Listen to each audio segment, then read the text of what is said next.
বিশাল আকৃতির এই গরুটির নাম ডিপজল। ৮০০ কেজি ওজনের ডিপজলের দাম চাওয়া হচ্ছে ৭ লাখ টাকা। পাশেই বিশ্রাম নিচ্ছে পরিমরি। রাজধানীর গাবতলীর হাটের এই তাঁবুতে আরও আছে রাজাবাবু, কালামানিক, ধলামানিক, কালাবাবু সহ বাহারি নামের বিশাল আকারের গরু।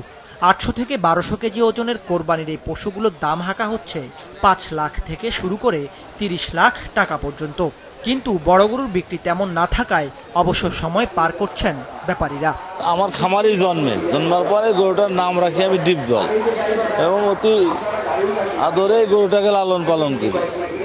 আর সেই সুবাদে ৪ বছর প্রায় গত হয়ে যায় গরুটাকে আমি লালন পালন করি। বড় গরুর কোনো দামই বলে না, ক্রেতা শুধু দেখে যাচ্ছে, ছবি উঠাচ্ছে। আর ছোট গরুর বেশি চাহিদা, ১০০ থেকে ১২০ বা ৮০ এই ধরনের গরুর পর বেশি চাহিদা। আমরা এত বড় গরু পালি কিন্তু ক্রেতা আমাদের প্রতি কোনো আকৃষ্ট হয় না, আমরা বিক্রি করতে এখন খুব কষ্ট হচ্ছে। এবছর বড় গরুর তুলনায় মাঝারি আকারের গরুর প্রতি ক্রেতাদের আগ্রহ বেশি লক্ষ্য করা গেছে। মাঝারি আকারের এই গরুগুলো বিক্রি হচ্ছে ৭০,০০০ থেকে ২.৫ লাখ টাকা পর্যন্ত।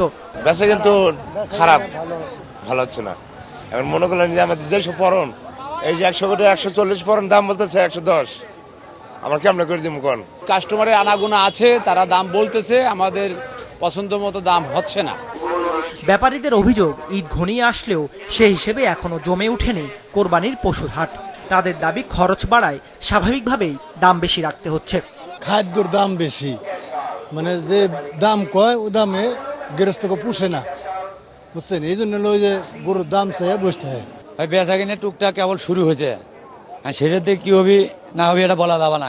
আল্লাহ বাগের ইচ্ছে ছিল। এখন এবছরে বেশির দামটা কারণ কি, সালের দাম বেশি, ভুসির দাম বেশি, সফটের দাম বেশি, সেই কারণে। এদিকে ক্রেতারা বলছেন কয়েক গুণ বেশি দাম চাচ্ছেন বিক্রেতারা, তাই দাম কমার অপেক্ষায় তারা। গরুর দাম মোটামুটি ভালোই মনে হচ্ছে, ছাড়ছে না দাম, মনে হচ্ছে দাম আরও বাড়বে। ওরা মনে করছে দাম বাড়বে, অনেক খরচ, ভুসির দাম বেশি, এগুলো বিভিন্ন অজুহাত দিচ্ছে। যখন দেখবে যে কাস্টমার কম লাস্ট মুহূর্তে, তখন আমার মনে হচ্ছে দাম আরও কমবে। সাধারণ পাবলিক যারা আমরা কিনতে আসছি, কিনতে এসে দেখলাম যে বাজারের অবস্থা খুবই খারাপ।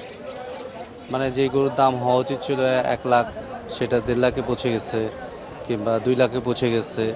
সেই অনুসারে মার্কেটটা খুব একটা আনপ্রেডিক্টেবল অবস্থায় আছে। ক্রেতার সংখ্যা প্রচুর কম, মানুষের অ্যাবিলিটি প্রচুর নিচে নেমে গিয়েছে।